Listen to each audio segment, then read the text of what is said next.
மணக்க மணக்க காளான் பிரியாணியை செஞ்சு இறக்கியாச்சு. தலைவர் வீட்டுக்கு வந்துட்டாரு, சாப்பிட ரெடியா இருப்பாருன்னு நினைக்கேன். நம்ம இதை அப்படியே கொண்டு போய் வைக்கக்கூடாது, அது நல்லா இருக்காது. ஒரு பாத்திரத்தில் போட்டு மாற்றி கொண்டு போகும். அதான் இவ்வளோ நிறைய பாத்திரம்லாம் வச்சிருக்காங்க, பெரிய அடுப்பங்கரையாக வச்சிருக்காள்வல்ல, அதனால நிறைய பாத்திரம் இருக்கும். ஒரு அழகான பாத்திரமா போட்டு எடுத்து கொண்டு போகும். ஆண்டி, சாப்பாடு செஞ்சு முடிச்சிட்டாங்க பாருங்க. இனிமே நம்ம இங்கே நின்னா பார்த்துருவாங்க. வாங்க நம்ம போயிருவோம். சரி நந்தினிம்மா, வா நம்ம அங்கிட்டு போய் ஒன்றும் தெரியாத மாதிரி நின்றுக்கிடுவோம். அவள் சாப்பாடை கொண்டு வந்து வைக்கட்டும், அதுக்கு பிறகுதான் இருக்கு அவளுக்கு கச்சேரி. குக்கரில் இன்னும் விசில் போகாமல் கிடக்கு, அது போன பிறகு நம்ம சாப்பாடு எடுத்து பாத்திரத்தில் மாற்ற முடியும். அதுக்குள்ளே இதெல்லாம் கொண்டு வச்சுட்டு வருவோம். இந்த தலைவருக்கு சாப்பாடு பிடிச்சிட்டுனா போதும், அதுக்கு பிறகு எனக்கு கவலையே கிடையாது. இந்த பொம்பளையில நான் மதிக்க மாட்டேன், அவளுகளை பற்றி எனக்கு கொஞ்சம் கூட கவலையே கிடையாது. அவளுகளை எப்படியாட்டி ஏமாற்றிடுவேன். இந்த தலைவரை தான் கொஞ்சம் கைக்குள்ளே போட்டு வச்சுக்கிடணும், அப்போ தான் நம்மளுக்கு வேலை நிரந்தரமாக கிடைக்கும். நம்ம செய்கிற சாப்பாடு பிடிச்சி போய் தானே நம்மளை கூட்டிகிட்டு வந்து வேலைக்கு வச்சிருக்காரு. அதனால இந்த வீட்டில் தான் நிரந்தரமாக வேலை செய்யணும். இனிமேல் இந்த அடுப்பங்கரையை எவ்வளோக்கு விட்டு கொடுக்கக்கூடாது, அந்த பொம்பளையிலே இந்த அடுப்பங்கரை பக்கமே விடக்கூடாது. நம்ம ராஜ்யம் தான் இனிமேல் இந்த வீட்டில்.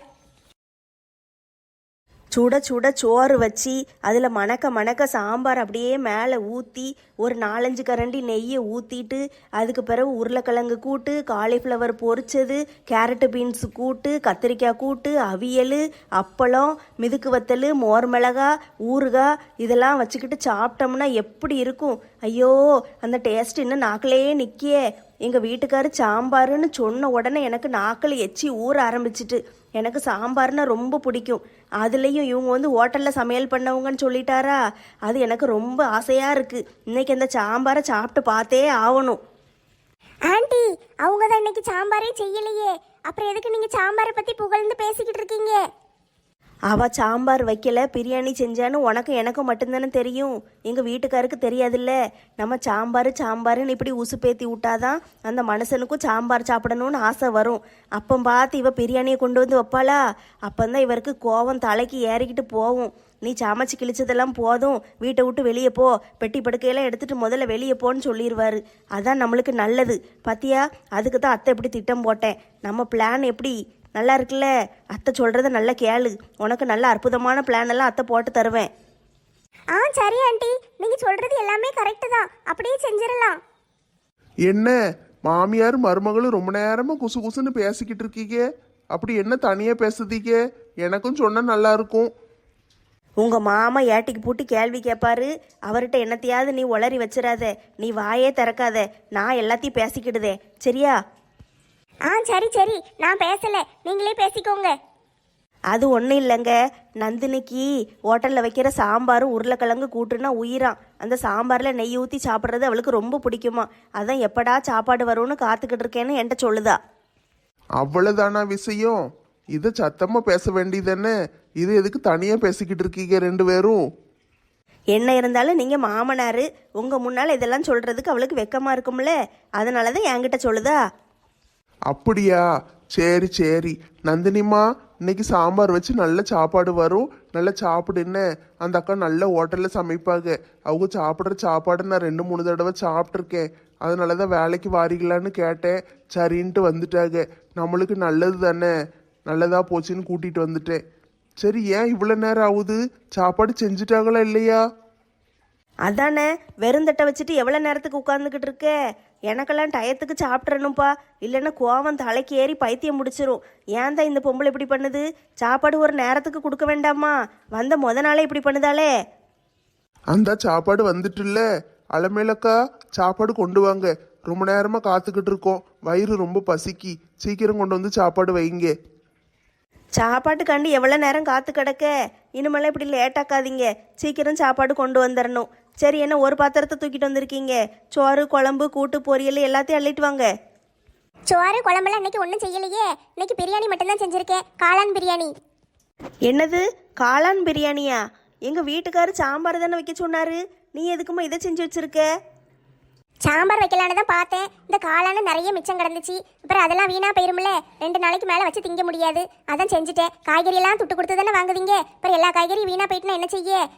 அதனால தான் சரி இன்னைக்கு காளான் பிரியாணி செஞ்சிருவோமேனு செஞ்சேன். நாளைக்கு உங்களுக்கு சாம்பார் வச்சு தாரேன். அது எப்படிம்மா நீ முடிவு பண்ணுவ? காய்கறி வேணுமா வேண்டாமான்னு நான் தான் முடிவு பண்ணணும். எங்கள் வீட்டுக்காரர் சாம்பார் கேட்டார், நீ சாம்பார் வச்சுட்டு இந்த காளானை பொரிச்சு வச்சுருந்தா கூட நாங்கள் சந்தோஷப்பட்டிருப்போமே. ஆனால் நீ உன் இஷ்டத்துக்குள்ள செஞ்சுருக்க. இன்னும் இங்கெல்லாம் உனக்கு வேலை கிடையாதும்மா, இடத்த காலி பண்ணு, போ போ, நீ வேலை செஞ்சது போதும். நல்லா இருக்குமேனு செஞ்சேன். சாப்பிட்டு பாருங்களேன். ஒரு நாளைக்கு சாப்பிட்டு பாருங்க. நாளைக்கு உங்களுக்கு சாம்பார் வச்சு கொடுத்துருதேன். அதெல்லாம் முடியாதும்மா. எங்க அங்கிளுக்கெல்லாம் சொன்ன பேச்சு வாக்கு தவறாம இருக்கணும். அவரும் வாக்கு தவற மாட்டாரு, மற்றவங்களும் அவர்கிட்ட வாக்கு தவறக்கூடாது. அவர் இன்னைக்கு சாம்பார் கேட்டாரு, நீங்க சாம்பார் வைக்கல. அதனால வீட்டை விட்டு காலி பண்ணுங்க. நீங்க இங்க இருக்கக்கூடாது. உங்களுக்கு இதுக்கு மேல இங்க வேலை கிடையாது. அப்படி சொல்லு மருமவளே. இவ இஷ்டத்துக்கா இவ சமையல் பண்ணுவா? இவ என்ன செஞ்சு கொடுத்தாலும் நம்ம திங்கணுமோ? என்னம்மா நீங்க திடீர்னு இப்படி சொல்லுதீங்க? உங்களை நம்பி ஹோட்டல் வேலையை வேற விட்டுட்டு வந்துட்டேன். பெட்டி படுக்கையெல்லாம் தூக்கிட்டு இங்க வந்துட்டேன். இங்கேயே இருந்துக்கிடலாம். இனிமே நம்ம வாழ்க்கை பூரா இங்கே தான் சமைக்க போறேன்னு நினச்சிக்கிட்டு இருக்கேன். நீங்க என்ன இன்னைக்கு வந்த அன்னைக்கே போக சொல்லுதீங்க? நான் எங்கம்மா போவேன்? இனிமே நீங்க வீட்டை விட்டு அனுப்பிட்டீங்கன்னா நான் ரோட்டில் தான் போய் நிற்கணுமா? அதுக்கு நான் என்னம்மா செய்ய முடியும்? நல்லா மணக்க மணக்க சாம்பார் வச்சு கொடுப்பேன். அதில் நெய்யை ஊற்றி திங்கணும்னு இவ்வளோ நேரம் கனவு கண்டுக்கிட்டு நாக்கில் எச்சி ஊறிக்கிட்டு உட்காந்துக்கிட்டு இருக்கேன். நீ என்னடானா காளான் பிரியாணியை கொண்டு வந்து வைக்க. எனக்கு இந்த காளானை பார்த்தாலே பிடிக்கல. நீ தயவு செஞ்சு வீட்டை விட்டு வெளியே போயிருமா. நாங்கள் வேற யாரையாவது பார்த்துக்கிடுதோம். சரிம்மா, உங்களுக்கு பிடிக்கலன்னா நான் எப்படி இங்கே இருக்க முடியும்? நான் போயிருதேன். வேண்டாங்க்கா, வேண்டாம். நீங்கள் எங்கேயும் போகக்கூடாது. இனிமே நீங்கள் இங்கே தான் இருக்கணும். இந்த பிரியாணி ரொம்ப சூப்பராக இருக்குது. இதை செஞ்ச கைக்கு ஒரு மோதிரமே போடலாம். சாம்பார் சாப்பிடலைன்னா என்ன, இன்னைக்கு தான் சூப்பராக பிரியாணி கிடச்சிருக்குல்ல. இன்னைக்கு இல்லைன்னா நாளைக்கு சாம்பார் சாப்பிட்டுக்கிட போகிறோம். நல்லா செஞ்சுருக்கீங்கக்கா. காய்கறி எல்லாம் வீணாக்க கூடாதுன்னு அற்புதமாக செஞ்சுருக்கீங்க. எனக்கு ரொம்ப பிடிச்சிருக்குக்கா. நான் செஞ்ச ஒரு நல்ல காரியமே உங்களை கூட்டிகிட்டு வந்து இந்த வீட்டில் வச்சது தான். உங்களுக்கு சம்பள உயர்வு தாரேன். நீங்கள் இங்கேயே இருந்துக்கோங்க, எங்கேயும் போவாதீங்க. ரொம்ப நன்றி தலைவர் அண்ணாச்சி. ஆண்டி, நம்ம போட்ட திட்டம் தோத்துரும் போலயே. அங்கிள் என்ன சம்பள உயர்வெல்லாம் தாரேன், இங்கேயே இருங்கங்காரு. அதான் மருமவளை, எனக்கு ஒன்றும் புரிய மாட்டேக்கி. நம்ம திட்டம் போட்டது கரெக்டாக வேலை செய்யும்னு பார்த்தா இப்படி ஆயிட்டே. இந்த மனுஷன் என்னடானா இவளை அனுப்ப மாட்டேங்காரு. அவள் என்னடானா அவ்வளோத்தையும் அள்ளி அள்ளி தின்னுக்கிட்டு இருக்கா. நம்ம என்னதான் செய்ய? மாமியார் மருமகளும் கூடி கூடி பேசாத பார்த்தா நம்மளை வீட்டை விட்டு விரட்டுறதுக்கு தான் திட்டம் போடுதாளுங்கன்னு நினைக்கேன். நம்மளே எவ்வளோ பெரிய தில்லாலங்கடி. நம்ம கிட்ட இவளுக்கு திட்டம் பழிக்குமா? நான் இவளுகளை உண்டு இல்லைன்னு பண்ணிட மாட்டேன். ஏக்கா, சாப்பாடு ரொம்ப நல்லா இருக்குக்கா. நாங்கள் வச்சு சாப்பிட்டுக்கிடுதோம். நீங்கள் போய் சாப்பிடுங்க. உள்ள சாப்பாடு இருக்கும்ல, நீங்கள் வச்சு சாப்பிடுங்க. நாங்கள் தேவைப்பட்டா உங்களை கூப்பிடுதோம். சரி அண்ணாச்சி, நான் உள்ள போறேன். எனக்கும் உள்ள நிறைய வேலை இருக்கு. ஆண்டி பாத்தீங்களா, உள்ள போய் நிறைய வேலை இருக்குன்ட்டு போறாங்க. முந்திரியும் பாதாமே அள்ளி அள்ளி திம்பாங்கன்னு நினைக்கிறேன். முந்திரியும் பாதாமும் மட்டும் இல்லை, உள்ள காஞ்ச திராட்சை பிஸ்தா எல்லாம் வச்சிருக்கேன். அவ்வளோத்தையும் இவ தின்றுவான்னு நினைக்கேன். எல்லாத்தையும் எடுத்து ஒளிச்சு வைக்கணுமே. நாம போய் மிச்சம் மீதி இருக்கிற பாதாமும் முந்திரி எல்லாத்தையும் அள்ளி உள்ள வாயில போடுவோம். அங்க வேற இன்னும் 2 பாட்டில் இருந்துச்சு. அது என்னதுன்னு போய் பார்ப்போம். எப்படி இவளுக்கு சாப்பிட்டு வர்றதுக்கு இன்னும் ஒரு 1/2 மணி நேரம் 1 மணி நேரம் ஆகும். அதுக்குள்ள நம்ம கதையை முடிச்சிருவோம். மாமியாரும் மருமகளும் பேசுறத பார்த்தா சரியில்லையே. ரொம்ப நேரமா குசு குசுன்னு பேசிக்கிட்டே இருக்கீங்க. அப்படி என்னதான் பேசுதீங்க? ஒன்றும் இல்லைங்க, பிரியாணி நல்லா இருக்குன்னு பேசிக்கிட்டு இருந்தோம். சாம்பார் தான் இன்னைக்கு சாப்பிட முடியல. சரி, நாளைக்காவது சாம்பார் கிடைக்குமான்னு பார்த்துக்கிட்டு இருக்கோம். ஆமா அங்கிள், பிரியாணி ரொம்ப நல்லா இருக்கு.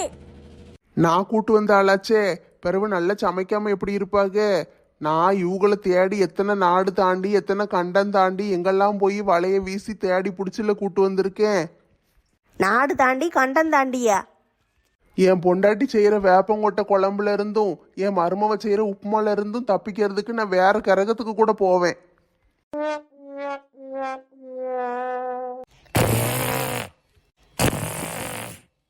விடிஞ்சு இவ்வளவு நேரம் ஆயிட்டு இவ என்ன இன்னும் தூங்கிட்டு கிடக்கா?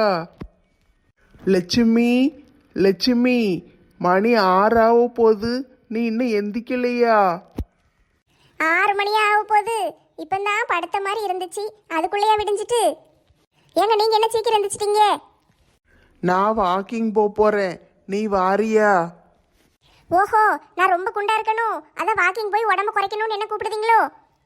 ஐயையோ, அப்படியெல்லாம் சொல்லலம்மா. தினம் வாக்கிங் போனால் ஹெல்த்துக்கு நல்லது, அதனால சொல்லுதேன். ஏன் மனுஷா, அப்ப என்னைய பார்த்தா நோயாளின்னா சொல்லுதீங்க? இல்லம்மா, நீ வர வேண்டாம், உடு. அப்ப என்ன பார்த்தா உங்களுக்கு சோம்பேறி மாதிரி தெரியுதோ? ஐயையோ, ஏம்மா எல்லாத்தையும் தப்பாவே புரிஞ்சுக்கிடுது. ஆமா ஆமா, இவ்வளவு நாள உங்களை நான் தப்பா தான் புரிஞ்சிருக்கேன். நீங்க தான் என்னைய சரியா புரிஞ்சு வச்சிருக்கீங்க. மறுபடியும் பாரு, நான் அப்படிலாம் சொல்லலையே. இப்ப நீங்க தானே அப்படி சொன்னீங்க, அப்ப நானா போய் சொல்லுதே? என்னைய பார்த்தா போய் சொல்றவ மாதிரியே தெரியுது. தயவு செஞ்சு உடுமா, காலங்காத்தாலே எதுக்கு சண்டை போடுதே? ஆமாங்க, ஆமா, நான் தான் சண்டைக்காரி, அதான் சண்டை போட்டுட்டே கிடக்கேன்.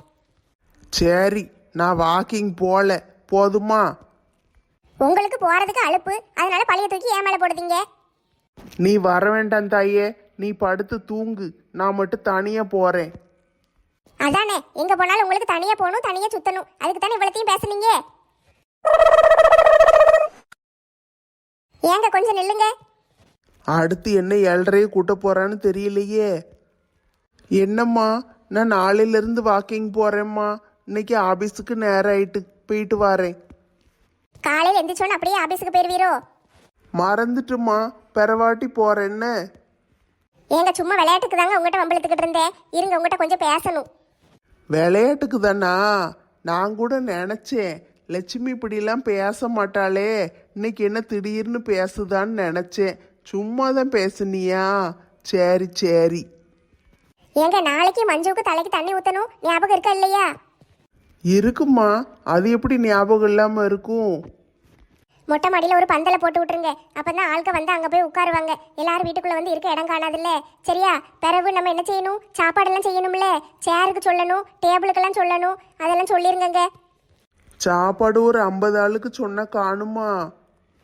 போதுங்க, நிறைய பேரை கூப்பிடல. என் ஃப்ரெண்ட்ஸை கூப்பிட்டுருக்கேன். நீங்கள் வேற யாரையாவது வேணா கூப்பிடுங்க. நம்மளுக்கு தான் அண்ணன் தம்பின்னு யாரும் இல்லையே. பிறகு யாரை கூப்பிட்டு என்ன செய்ய? நீங்களே வீட்டுக்கு ஒத்த பிள்ளை. எனக்கு ஒரு அக்கா மட்டும்தான் இருக்கா. அண்ணன் தம்பி இருந்தால் தாய் மாமான்னு சீர் செய்ய வருவாங்க. நம்ம பிள்ளைகிட்ட யாரும் செய்ய மாட்டாங்கல்ல. சரி, அதை விடு. என்ன செய்ய முடியும்? அண்ணன் தம்பி இல்லாததுக்கு நம்மளா காரணமா இருக்க முடியும். சரி, வேற என்ன செய்யணும் அதெல்லாம் சொல்லு. எங்க என்ன சாப்பாடு செய்ய? என்ன செய்யணும்? ராத்திரிக்கு தானே இட்லி தோசைன்னு ஏதாவது போடுவோமா? இல்லைங்க, பிரியாணியை போட்டுருவோம். நம்ம சைடு ஆட்கள்லாம் பிரியாணி தான் எதிர்பார்ப்பாங்க. அதனால பிரியாணி போடுறது நல்லது. அதுல ஒரே செலவாக முடிஞ்சிடும். சரி, வேற ஏதாட்டு பொருள் வாங்கணுமா? மாலை கிள்ளெல்லாம் வாங்குவாங்கல்ல. என்ன லட்சுமி அழுவுற? மாலை வாங்கணுமான்னு தானே கேட்டேன். அண்ணன் தம்பி இருந்திருந்தா தாய் மாமான்னு மாலையெல்லாம் வாங்கிட்டு வருவாங்க. நம்மளுக்கு தான் யாரும் இல்லையே. யாரு வாங்கிட்டு வருவா? நம்ம தான் வாங்கணும். என்னதெல்லாம் வாங்கணும்னு சொல்லு, நான் வாங்கிட்டு வரேன். முதல்ல பிள்ளைக்கு ஒரு சேலை எடுக்கணும். பட்டு சேலை இல்லைன்னா ஒரு பட்டு பாவாடை சட்டை தாவணி ஏதாட்டும் ஒன்று வாங்கணும். அதுக்கு பிறகு கவரிங் நகை செட்டு வாங்கணும். தலைக்கு வைக்க பூ வாங்கணும். பிறகு நம்ம ஒரு மாலை வாங்கணும். அவ்வளோதாங்க. சரி சரி, நீ மூஞ்ச தூக்கி வச்சுக்கிட்டு இருக்காத. நல்ல நாள் அதுவுமா நல்லா சிரிச்சுக்கிட்டு இரு. சரியா? வர்ற ஆட்களை நம்ம தானே கவனிக்கணும். சரிங்க, கொஞ்ச நேரத்தில் சரியாயிருவேன். சரி, நான் மற்ற ஐட்டத்தெல்லாம் வாங்கியிருந்தேன். துணி எடுக்கிறது மட்டும் நீ வந்து பார்த்து எடுக்கியா? சாயந்தரம் உடனே கடைக்கு கூட்டிட்டு போறேன். சரிங்க, சாயந்தரம் போய் துணி எடுத்துட்டு வந்துடுவோம். சரி, நான் போய் குளிச்சுட்டு வந்து ஆபீஸுக்கு கிளம்புதேன். சாப்பிட்டுட்டு கிளம்புங்க. நீங்க குளிச்சுட்டு வர்றதுக்குள்ள இட்லியை வச்சு வச்சிருதே. சாம்பார் கிடக்கு, அதை ஊற்றி சாப்பிட்டுக்கிடலாம். சரிம்மா, நான் போய் குளிக்கேன். ஆடலுடன் பாடலை கேட்டு ரசிப்பதிலே தான் சுகம் சுகம் சுகம். ஹா ஹா ஹா ஹா. என்னடி ஊன்னு கத்திட்டு கிடக்க? பாட்டு பாடிக்கிட்டு இருக்கேன் மாமியாரே. பாட்டு போட்டியில் ஒரு பிரைஸ் கிடைச்சாலும் கிடைச்சது. பாட்டு பாடியே உயிரை வாங்குதியே. உங்களுக்கெல்லாம் ப்ரைஸ் வாங்க முடியலேன்னு என்னை பார்த்து போறாம, அதனால தான் இப்படிலாம் பேசுதீங்க. பொறாமையில் பொங்காதீங்க மாமியாரே. உனக்கு பிரைஸ் கொடுத்தவனுக்கு சுத்தமாக காதையே கேட்காதுன்னு நினைக்கேன். அதனால தான் உனக்கு போய் பிரைஸ் கொடுத்துருக்கான். காலதைக்கு தெரியுமா கருவாட்டு வாசனை? ஒரு பழமொழியை ஒழுங்கா சொல்ல தெரியுதா? பேச வந்துட்டா. இப்போ என்ன வேணும் உங்களுக்கு? காப்பியா வேணும்? ஆமாம், அதுக்கு என்ன இப்போ? பார்த்தீங்களா, உங்களுக்கு எப்போ எப்போ என்னென்ன தேவைப்படும்னு நான் நல்லா தெரிஞ்சு வச்சுருக்கேன். அது மாதிரி என்னைக்காவது எனக்கு ஏதாவது தேவைப்படுதான்னு நீங்கள் தெரிஞ்சு வச்சுருக்கீங்களா? நீங்களா ஒரு மாமியாரா? உங்ககிட்டலாம் மனுஷன் பேசுவானா? நான் போய் தூங்க போகிறேன். உங்கள் வீட்டுக்காரர் எங்கே இருக்காருன்னு கண்டுபிடிச்சிங்களா? கல்கத்தால இல்லையாமே. ராமு ஃபோன் அடிச்சிருக்காரு. அவர் அங்கே இல்லையா? எங்கே போயிட்டாரு? அவர் எங்கே வனவாசம் போனாரோ யாருக்கு தெரியும். உங்கள் வீட்டுக்காரையே பிடிச்சி வைக்க மாட்டேக்கீங்க. என்கிட்ட என்னத்துக்கு சண்டைக்கு நிற்கீங்க? அதெல்லாம் பழகி போயிட்டு. உங்ககிட்ட சண்டை போடாமல் எனக்கெல்லாம் இருக்க முடியாதுப்பா. நீ தான் எனக்கு எதிரி. ஆட கொடுமையே, நானா உங்களுக்கு எதிரி? என்ன 2 பேரும் ஒன்னா பேசிக்கிட்டு இருக்காங்க? எதுவும் சண்டையா இருக்குமோ? நம்ம அப்படியே திரும்பி ஓடிடுவோமா? பாப்பா, என்ன சீக்கிரம் வந்துட்டு? யோ பொக்கவாயி, ஆபீஸ்ல யாரும் செத்துட்டாங்களா? இல்லையே, ஏன் கேட்க? இல்லை, யாராவது செத்தாதானே இப்படி பாதியிலே சீக்கிரம் விடுவாங்க, அதான் கேட்கேன். அதெல்லாம் இல்லை நெட்டம்மா, வேலை முடிஞ்சிட்டு அதான் வந்துட்டேன். நல்ல வேலை சீக்கிரம் வந்தீங்க. ஏன் நெட்டம்மா, ஏதாவது வேலை வச்சிருக்கியா? அதெல்லாம் ஒன்றும் இல்லை ராமு. நான் இப்போ அடுப்பங்கரைக்குள்ளே போக போகிறேன். அங்கே போய் உங்களுக்கு ஃபோன் அடிப்பேனா, நீங்கள் ஃபோன் எடுத்து என்கிட்ட பேசுவீங்களாம். சரியா? அடுப்பாங்கரைக்குள்ள இருந்து எதுக்கு ஃபோனில் பேசணும்? இங்கே தானே உட்காந்துருக்கேன். கிட்ட வந்து உட்காரு, நேர்லயே பேசுவோம். நேரில் பேசுனா பாத்திரம் தன்னால் கழுவிருமா? நான் தானே போய் கழுவணும். என்ன சொல்லுத? ஒன்றும் புரியலையே. அது ஒன்றும் இல்லை. பாத்திரம் கழுவும் போது தினம் யாருக்காவது ஃபோன் போட்டு பேசிக்கிட்டே பாத்திரத்தை கழுவுவேனா? அது பழகி போயிட்டு இப்போ திடீர்னு யாருமே ஃபோன் எடுக்க மாட்டேக்காக. அதை யோசிச்சுக்கிட்டே இருந்தேன், யாருக்குடா ஃபோன் அடிக்கலான்னு பார்த்தேன். நல்ல வேளை நீங்கள் வந்துட்டீங்க. இப்போ நீங்கள் வரலைன்னா நான் எங்கள் அத்தைக்கு தான் ஃபோன் அடிச்சிருப்பேன். எந்த அத்தைக்கு? ஊர்ல இருக்கிற உங்க அப்பாவோட தங்கச்சிக்கா? இல்லை, என் பக்கத்தில் நிற்காகல என் மாமியார், அவங்களுக்கு தான் ஃபோன் அடித்து பேசிக்கிட்டே வேலை செய்யலான்னு பார்த்தேன்.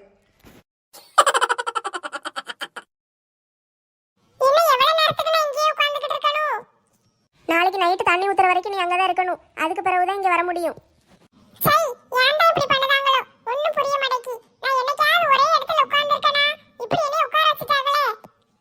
பிள்ளைல அம்மா சாப்பாடு கொண்டு வந்திருக்கேன் பாருங்க. ரேகா இந்த புடி. மஞ்சுமா இந்தாம்மா சாப்பிடு. என்னது இது? ஏன் தட்டுல மட்டும் ஒரு முட்டை, அவளுக்கு மட்டும் 3 முட்டை? அவ கடக்கா, நீ சாப்பிடு. எம்மா இது என்ன? அவளுக்கு மட்டும் தனியா செய்வீங்க? என்ன ரேகா புரியாம பேசுதே? உனக்கும் நீ வயசுக்கு வந்திருக்கும் போது இதை மாதிரி தானே அம்மா செஞ்சேன். அதெல்லாம் தெரியாது. அவளுக்கு மட்டும் 3 முட்டை கொடுக்கீங்க, எனக்கு ஒரே ஒரு முட்டை கொடுக்கீங்க. உனக்கு 3 4ன்னு கொடுக்கும்போது அவளுக்கு 1 தானே கொடுத்தேன். அவ பேசாம சாப்பிட்டல்ல, நீ மட்டும் எதுக்கு சண்டைக்கு வர? ரொம்ப தான் உங்க பிள்ளைய ஓவரா கவனிக்கீங்க. சரி நாளைக்கு தரும்போது உனக்கு சேர்த்து 2 தாரேன். என்ன நாளைக்கு அவளுக்கு தானே 3 கொடுப்பீங்க? ஆமா, அவளுக்கு 3 உனக்கு 3 தாரேன். எனக்கு இன்னைக்கு 1, அவளுக்கு 3, நாளைக்கு அவளுக்கு 3, எனக்கு 3. அப்ப எனக்கு மொத்தம் 4, அவளுக்கு மொத்தம் 6. இப்ப என்ன பிரச்சனை உனக்கு? ஒரு வீட்டுல மூத்த பிள்ளைய பறக்கவே கூடாது. எதுனாலும் அவளுக்கு தான் நல்லா செய்வீங்க, எனக்கு மட்டும் ஒண்ணுமே செய்ய மாட்டேங்கீங்க. ஆமாம்மா, நான் யாருக்கு எதுவுமே செய்ய மாட்டேன். எல்லாத்தையும் அள்ளி நான் தான் வாயில போட்டுக்கிடுவேன்.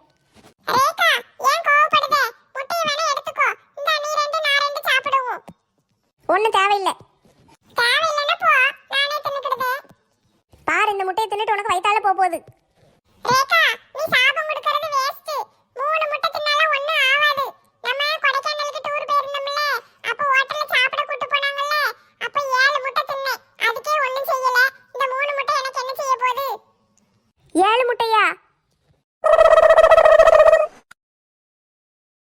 ஃபோனை எடுத்தானா இல்லையா? இல்லத்தே, இன்னும் எடுக்கல. பெல்லு போய்கிட்டே இருக்கு. ஒரு ஃபோன் எடுத்து பதில் சொன்னா என்னம்மா, இவன் குறைஞ்சா போயிடுவான். ஃபோன் எடுக்கலன்னு இன்னைக்கு யார் அவரை விட்டது? ஃபோன் அடிச்சுக்கிட்டே இருப்பேன். என்ன ரொம்ப நேரமா ஃபோன் அடிச்சுக்கிட்டு கிடக்கு? யார் அது? ஐயோ, இவாள்ல ஃபோன் அடிக்கா? நான் இங்க ஒரு மனுஷன் உயிரை கையில பிடிச்சிக்கிட்டு அந்த இடத்துல தொங்கிக்கிட்டு கிடக்கேன். இவ இப்பதான் ஃபோன் பண்ணி சாயந்தரம் வரும்போது சீனி வாங்கிட்டு வா, பால் வாங்கிட்டு வாம்பாளே. இவளை என்ன செய்ய? சரி, எடுத்து ஏதாவது ஒன்று பேசுவோம். இல்லைன்னா சண்டைக்கு வருவா, இல்லைன்னா மறுபடியும் ஃபோன் அடிச்சுக்கிட்டே இருப்பா. ஹலோ மருமோளே, ஃபோனை ஸ்பீக்கரில் போடு, நானும் கேட்கேன். ஏங்க, நான் தான் பேசுதேன். டிங் டிங் டிங். எங்க அம்மாவை பத்தி குறை சொல்லணும்னா என் 1 அழுத்தவும். என்ன சொல்லுதா இவன்? இருங்க கேப்போம். என் மவனை பத்தி குறை சொல்ல வேண்டுமானால் என் 2 அழுத்தவும். ஆன்லைன்ல ஆர்டர் போட்டு ஏதாவது பொருள் வந்து சைஸ் தப்பா இருந்து கடைக்காரன் கூட சண்டைன்னா என் 3 அழுத்தவும். பிறகு கேஸ், இபி பில்லு, மளிகை சாமான் இது தொடர்பான பிரச்சனைகளுக்கு என் 4 அழுத்தவும். இது என்ன கொடுமையா இருக்கு? வேற ஏதாவது புது பிரச்சனை என்றால் சாயந்தரம் நான் வந்தவுடன் பேசிக் கொள்ளலாம். இப்பொழுது அந்தரத்தில் தொங்கிக் கொண்டுள்ளேன். உங்கள் சேவை இத்துடன் முடிவடைந்தது. தயவு செய்து தடங்களுக்கு வருந்துகிறோம். போனை வைக்கவும். டிடிங் டிடிங். மருமோளே, அவனுக்கு என்ன வைப்போம்?